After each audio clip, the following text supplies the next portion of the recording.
For decades, Mexico has been ravaged by violence from deadly cartels. 90,000 people missing and hundreds of thousands murdered. The most powerful is the Sinaloa Cartel. Almost the 70% of the world is infected by this cartel. There is an estimation of the Sinaloa Cartel that there's like 100,000 members. That's a fucking army. The long road that led Chapo Guzman from the mountains of Sinaloa to the courthouse behind us today was paved with death, drugs, and destruction. If you've ever followed the news about Mexico's deadly cartels, then you probably think you have an idea of the atrocities they commit. You'd be wrong though. I assure you, whatever you can imagine doesn't even scratch the surface of the evil atrocities the Sinaloa Cartel committed in their journey to become the most powerful cartel in the world. Let's explore some of the most disturbing things the Sinaloa Cartel did to gain power. Sinaloa's rise to power is a very unique one. Before the Sinaloa Cartel, there was the Guadalajara Cartel, and they were the largest cartel operating in Mexico. But then in the early 1980s, the Guadalajara Cartel made one big mistake that would eventually bring it to its knees. In 1985, the Guadalajara Cartel abducted, tortured, and murdered a U.S. drug enforcement agent. Then, the U.S. exerted its revenge by taking down the members of the Guadalajara Cartel one by one until they were forced to break into smaller groups and go into hiding. One of the groups that broke away from the Guadalajara Cartel sought out a small, quiet state as its hiding place. But soon the once quiet state would become overrun with death and destruction as the small breakout group of the Guadalajara Cartel waged war to become the most powerful cartel in the world. That once quiet state is Sinaloa. In the Mexican state of Sinaloa, the city of Culiacan sits at the foot of the Sierra Madre Mountains. It's home to the Sinaloa Cartel and the site of some of the most fierce battles in Mexico's drug wars. Violence has become a way of life here. You see, at the time, the Colombian cartels were rapidly losing power as the U.S. crackdown on drug trafficking took shape in Colombia. Suddenly there was a gap in the drug trafficking market, and a young man named Joaquin Guzman Loretta, who was known as El Chapo or Shorty, saw an opportunity he couldn't ignore. The U.S. wasn't just cracking down on drug lords in Colombia, they were also shutting down drug trafficking in the Caribbean, which was the preferred route for transporting drugs into the United States at the time. Joaquin El Chapo Guzman saw the perfect opportunity to reban drug trafficking in Mexico and set himself up as one of the most feared drug lords in history, and he didn't hesitate. He took it. He created new, innovative methods of drug smuggling, building a series of air-conditioned tunnels that ran under the Mexican-US border, making the operation of drug smuggling faster and easier. Another method involved hiding cocaine powder inside fire extinguishers and cans that were labeled chili peppers. At this point, he had a thirst for power, and he was not backing down. He bought everyone that stood in his way with a price they could not refuse, and the ones who dared to refuse met a gruesome end. Joaquin El Chapo Guzman built a drug trafficking empire estimated to generate $3 billion plus in revenue a year. You could say El Chapo's rise to power in drug trafficking was inevitable. After all, it was the family business. El Chapo was born in the rural town of Badriaguado. His childhood was marked by his family's extreme poverty and his abusive father, a violent man who was in the drug trade. By the time he was a teenager, El Chapo had been kicked out of his family home and was forced to make his own way. He didn't have much to work with. He had very little schooling in his background, and with nothing to go on, he eventually found himself turning to the family business, growing marijuana for small amounts of cash.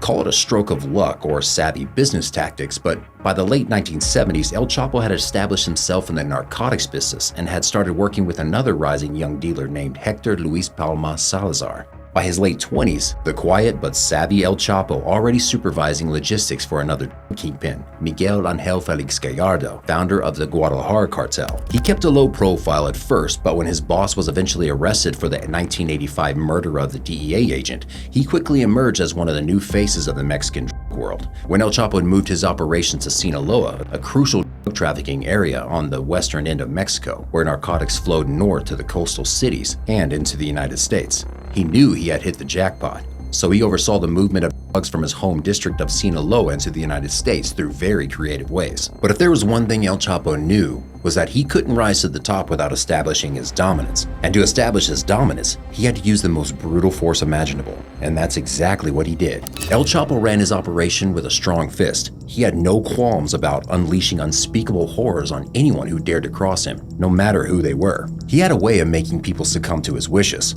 Whether or not they wanted to didn't particularly matter to him. As long as they did exactly what they were told, their lives were spared and enriched with money. But if they showed any kind of resistance, El Chapo found a way to teach them a lesson. But the lessons were never for their benefit alone. He often made an example of anyone who refused him in the most horrifically public way possible so other people can learn from their resistance. The Sinaloa Cartel quickly became the most feared cartel in Mexico, and these disturbing events are why. Police bribery.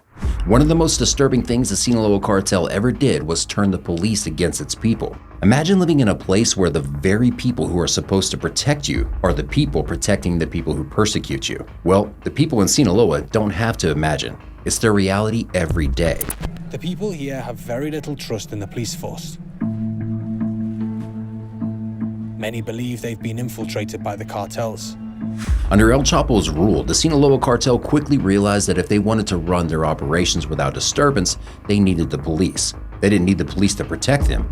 They had their own army for that, all 100,000 of them. But they needed the police to turn a blind eye, not just to their illegal operation, but also to the methods they used to enforce their rule on the Sinaloa people. The many horrors the Sinaloa Cartel inflicted on the Sinaloan people would not have been possible if they didn't have the police firmly in their pockets. So they began the process of buying out the police force and turning them against the people. Corruption in the Sinaloan police system runs deep, so much that the people no longer trust their own police force, and in most cases don't feel safe enough or protected by the police to call them when the Sinaloa Cartel members are giving them trouble. And trouble for the people of Sinaloa wasn't just harassment and racketeering. It was unfortunately more horrific than that. And the worst part, they never knew when the trouble was coming. So what happened to the members of the Sinaloan police force who refused to be bought? Police here are stretched, and they're also the targets. In May, the state's chief of police was killed in an ambush by suspected cartel hitman, known as sicarios. And a veteran police officer from Culiacan has just been reported missing, presumed kidnapped by the cartels. The Sinaloa Cartel didn't take no for an answer. You either join them or they end you. Those are the rules. As much as there are good people in the Sinaloa police force trying to actually do the jobs they were employed for, these people often didn't stay alive for long. Their fighting spirits were quickly crushed under the rule of the Sinaloa Cartel. The Sinaloa Cartel wanted to send a message that they could get to the people regardless of who they were or where they hid. And taking out members of the police force who didn't submit to their will was the perfect way to do that. Decapitations. The Sinaloa Cartel is responsible for some of the most disturbing murders in Mexico, but there are very few murders as disturbing as beheadings that happened in the city of Acapulco. Beheadings is probably the most common form of dispatch used by the Sinaloa Cartel. Unlike shooting them, decapitating their enemies sends a very chilling message. It was a very personal way to kill someone. It's a level of violence so brutal, it is almost unfathomable and a favorite of the Sinaloa Cartel. But the Sinaloa Cartel didn't just behead people, no. They wouldn't get the kind of attention they want or instill the kind of fear they want to instill. So they go a step further by throwing the decapitated head or other parts in the streets at parties to intimidate and threaten people. But that's not all they did. In case decapitating their victims and dumping the heads in picnic coolers didn't make the point, the Sinaloa Cartel left handwritten notes threatening further violence. But nowhere is the trend of decapitating more disturbing than in the resort city of Acapulco. Once known for its sprawling beaches and luxury high-rises, the city has become constantly associated with violence. In January 2011, 15 headless bodies were found near a shopping mall with notes from Joaquin El Chapo Guzman, the head of the Sinaloa Cartel. The note read, "For those who attempt to enter this plaza, this is what will happen to you. Sincerely, the strongest cartel, El Chapo Guzman." But they didn't stop there. The Sinaloa Cartel was not done sending a message to the people of Acapulco. A couple days later, another 6 bodies were found in a taxi cab, 2 of them with their throats cut and all of them shot point blank. By the next day, the police had found 7 other bodies across the city and the surrounding suburbs. These included 3 young people apparently kidnapped at a local nightclub, the Alabria. One was beheaded and another one hung from a bridge over a highway. If you thought that was all for the city of Acapulco, you would be wrong. Later on that year, 5 heads were found in a sack placed outside a primary school. There were handwritten messages also found, reportedly threatening the state governor as well as local drug lords. This incident was perceived as a threat to local teachers, who'd been extorted to give up half their income to gangs. In response to the danger, the teachers went on strike. Other than the gruesome violence unleashed on the city of Acapulco, there was something else that happened, something disturbing that will have lasting consequences for generations. After the series of beheadings that led the teachers to go on strike, Sinaloa had to close down more than 100 schools because teachers were scared for their lives. What do you think happens when 100 schools shut down? A lot of these young boys will end up on the streets. And one of two things will happen. The boys will either join the Sinaloa Cartel or get caught in the crossfire while on the street, and the Sinaloa Cartel gets to increase its army and become more powerful. Torture. One of the most disturbing things the Sinaloa did that ensured their steady rise to dominance in the Mexican trafficking world is torture, and they tortured anyone they perceived as a threat to their dominance. In 2010, the Sinaloa Cartel was at war with the Beltran-Leyva organization, and one man caught in the middle was Israel Rincon Martinez. Rincon was a top lieutenant and enforcer with the Beltran-Leyva organization. Well, the Sinaloa Cartel didn't hesitate to make an example out of him.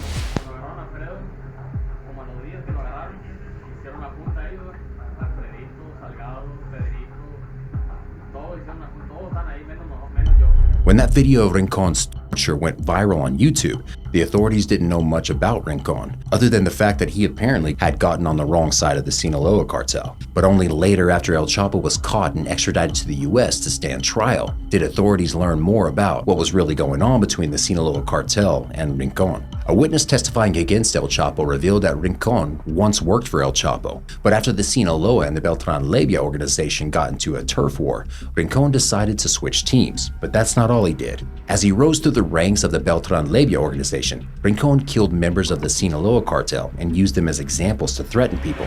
So El Chapo and his cartel made considerable efforts to find Rincon, and even though their efforts were proving unsuccessful, they didn't stop trying to find him. They increased their efforts after Rincon attempted to kill one of El Chapo's sons, but instead mistakenly killed the son of one of his allies. They interrogated and tortured him severely, but they didn't stop torturing him. They decided to make a video recording of Rincon's interrogation, which they ultimately uploaded on YouTube. The Sinaloa Cartel didn't just torture defectors and people who came for them. They tortured innocent people too, often using them to send a message to a rival cartel attempting to seize their turf. On September 20th, 2011, the Sinaloa Cartel dumped and tortured bodies of 35 men and women along a city highway in Boca del Rio, Veracruz. The bodies were left behind along with a narco banner where the Sinaloa Cartel forces took credit for the murder and threatened Los Zetas. The Sinaloa Cartel's torture tactics were very horrific. They sometimes injected adrenaline and other substances that would affect the central nervous systems of the victims. Their aim was to keep them awake to enhance the response of pain receptors during slow, prolonged torture. These tactics are used on women and children, including family members of rivals or snitches, to elicit information and sow fear. These cartels have a history of sexually assaulting the family members of their victims and forcing the victims to observe. Face peeling.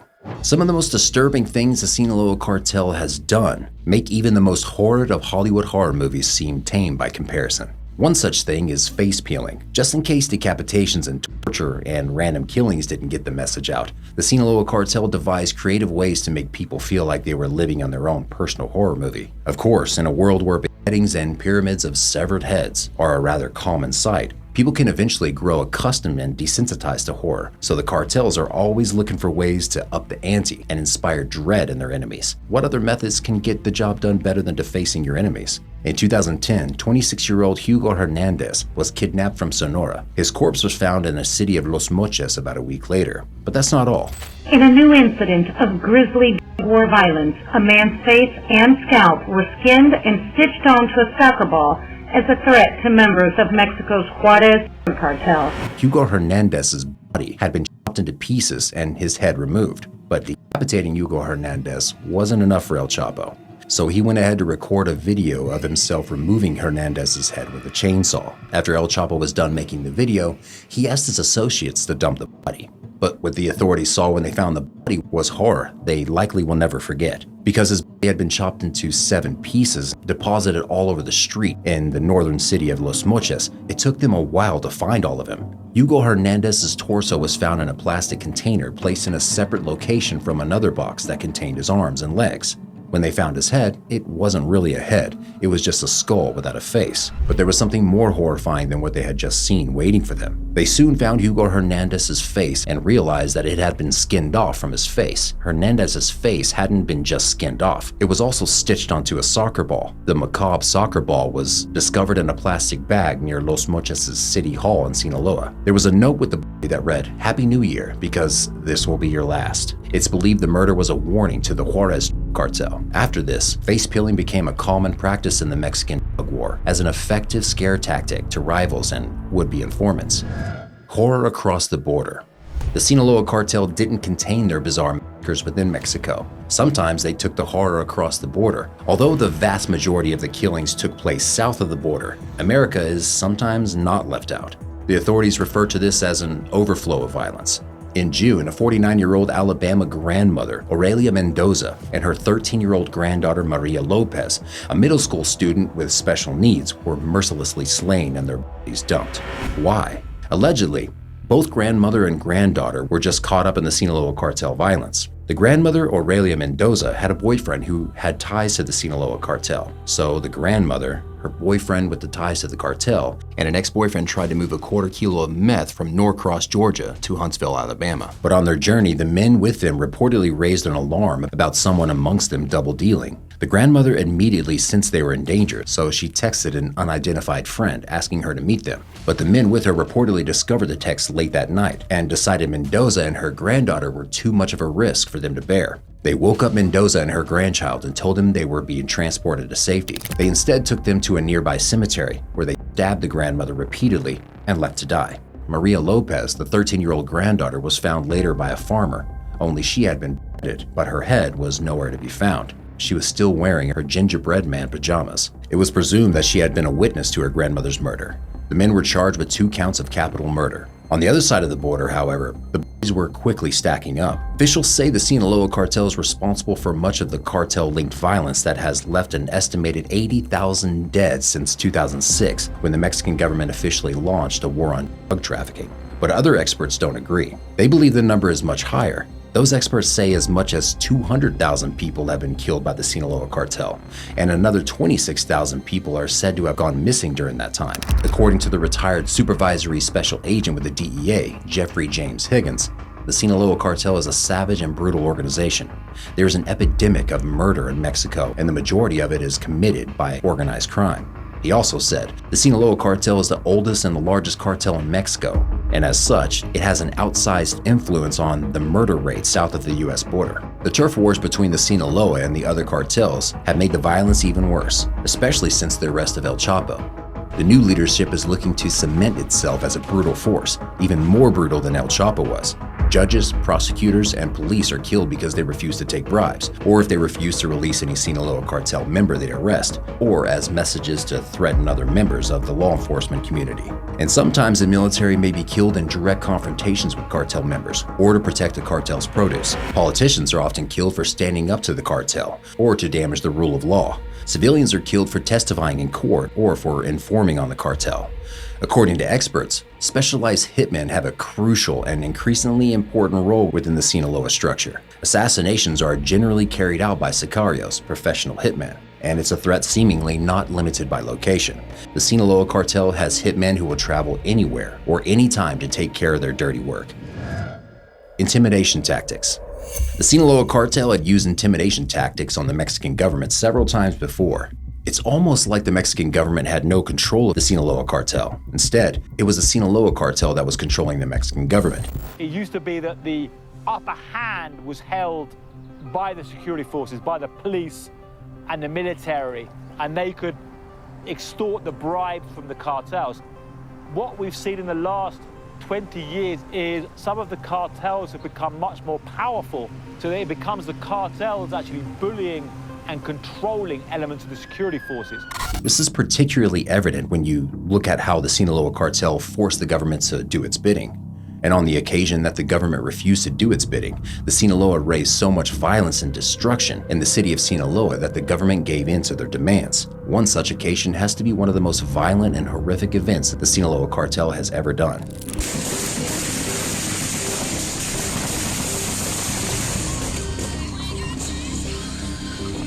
But what followed after Ovidio Guzman's arrest was an unprecedented level of violence that shook the city to its core.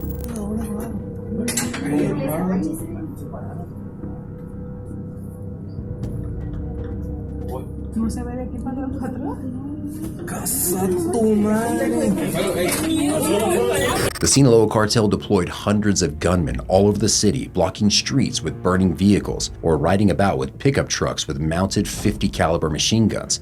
They coordinated 14 separate attacks on the military and 19 roadblocks thrown up across the city. Panicked residents were seen fleeing to a soundtrack of gunfire. At least 8 people were killed and 21 wounded in the clashes. The government did not anticipate that level of reaction from the Sinaloa Cartel, and they were not prepared to withstand it. The government had no choice but to release Ovidio Guzman to his people in a desperate attempt to save the lives of the residents caught in the crossfire. Mexico's president, Andrés Manuel López Obrador, defended the decision to release Guzman. This decision was made to protect citizens. You can't fight fire with fire. That's the difference with this strategy compared with what previous governments have done. We don't want deaths. We don't want war. Even though the government was adamant about protecting the residents of Culiacán, the residents did not agree. They blamed the government for simply folding in the face of cartel power and giving in to the cartel demands. They believed the government allowed itself to be intimidated and blackmailed. Because the government had left itself open to be blackmailed, the same thing happened again.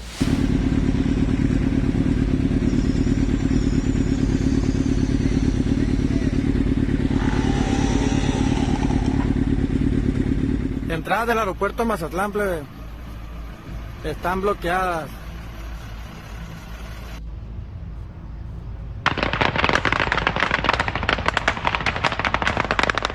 This time, Ovidio Guzman was arrested when security forces spotted a convoy of around 25 cartel vehicles in which Ovidio Guzman, aka El Ration, or the Mouse, was believed to be traveling. The security forces got into a shootout with the Sinaloa Cartel that led to 7 soldiers being killed. Eventually, Guzman was arrested, but the worst was still to come. The Sinaloa Cartel scattered their men across the Sinaloa state, torching vehicles, blocking roads, and trying to seize control of Culiacán's airport to stop authorities from arresting their leader. The attack led to the death of at least 29 people, including 10 members of the military and 19 alleged cartel shooters. Around 35 soldiers were wounded in the shootout. But this time, the government didn't cave to the Sinaloa Cartel's demands. They held their ground and arrested Ovidio Guzman. The Nuevo Laredo massacres. In order to become the most powerful drug cartel, the Sinaloa Cartel had to seize territories to expand its power. And that often came with a disturbing level of violence. So the Sinaloa often engaged in power struggles with other rival cartels to either take over new territories or recover territories that had been taken from them. And one such rival cartel that proved difficult for the Sinaloa Cartel to conquer is the Los Zetas cartel. Battles between the Sinaloa and Los Zetas cartel have left a bloody legacy in the streets of Nuevo León. The first phase of this bizarre massacre started on April 17, 2012. The Sinaloa, with the help of the Gulf Cartel, moved into the border city of Nuevo Laredo. And the only problem was, the city was a Zeta stronghold. They attempted to take control of the border area, and what they left in their wake was a gory and horrific sight. They killed and dismembered the bodies of 14 men and left their bodies inside trash bags that had been left inside a minivan outside of Nuevo Laredo City Hall. But that's not all they left. They also left a narco banner signed by El Chapo and addressed directly to Los Zetas, so they would know exactly who did this to them. In an attempt to starve off any more killings, the Tamaulipas authorities claimed that the victims were not related to any trafficking operation and there was no war between rival cartels in Nuevo Laredo, even though there was an apparent cartel link to the murders. But the killings didn't stop there. The Los Zetas decided to retaliate against the Sinaloa Cartel in what would be known as the second massacre in Nuevo Laredo. On May 4, 2012, less than a month after the first Nuevo Laredo massacre took place, the Los Zetas took their vengeance. They went after and killed members of the Gulf Cartel. Motorists visiting and passing through the town were met with the grisly sight of 9 Gulf Cartel members hanging from a bridge, but the Sinaloa and Gulf Cartel immediately fought back. While they didn't display the members of Los Zetas they killed in quite the gruesome manner as the 9 killed by Los Zetas, they were not spared from public view. Just hours after the 9 members of the Gulf Cartel were found on the bridge, 14 Los Zetas members were killed. They were not just killed and dumped. They were decapitated and their heads were placed in an ice chest that was placed inside a vehicle near the mayor's office. For added measure, the Sinaloa also left a banner signed by El Chapo threatening the Nuevo Laredo mayor and the local police chief for being in the pocket of Los Zetas and trying to ignore his presence. The Sinaloa Cartel carried out attacks against the police, bloggers, and media members. They also shot up and damaged the offices of El Mañana newspaper with grenades, but the paper immediately stated they publicly would no longer cover any cartel activities. Drug trafficking. Even though they directly caused the death of hundreds and thousands of people in Sinaloa, the most disturbing thing that the Sinaloa Cartel did to rise to power is yet to come. The Sinaloa trafficking has rung in a far higher casualty way beyond the borders of Mexico. It made it easy to create a opioid that was powerful and could open up new markets for them, and it's synthetic. It's cheap. It's easy to be made. You're talking about millions and millions of dollars just out of 1 kilo of fentanyl. The cartel is heavily responsible for the transfer of fentanyl into the United States. Fentanyl is a synthetic drug that is incredibly unpredictable and deadly. Fentanyl has caused overdose deaths to skyrocket in the United States. Even though El Chapo is behind bars, the United States government believes that El Chapo was a key player in the Sinaloa Cartel moving into the fentanyl business. They also believed El Chapo was somehow involved in pushing fentanyl-laced heroin past the United States border. We knew that Chapo was involved with fentanyl and was pushing fentanyl into heroin, and that certainly he was one of the main players in pushing fentanyl into the United States. The Sinaloa Cartel has trafficked fentanyl so deep into the United States and caused so much loss of life. It's to the point now that the U.S. government has indicted the cartel under federal trafficking laws and is seeking the extradition of the Sinaloa leaders in the United States. And that can only mean one thing. The cartel will continue to clash with the Mexican security forces in an attempt to prevent the security forces from capturing and extraditing their leaders to the U.S. But can the U.S. win this war on fentanyl against the Sinaloa Cartel? Thanks for watching, guys. What do you think about these disturbing things the Sinaloa Cartel did to rise to the top? Do you know other disturbing things they did not in this video? Let me know in a comment, and before you go, don't forget to like and subscribe. See you next time.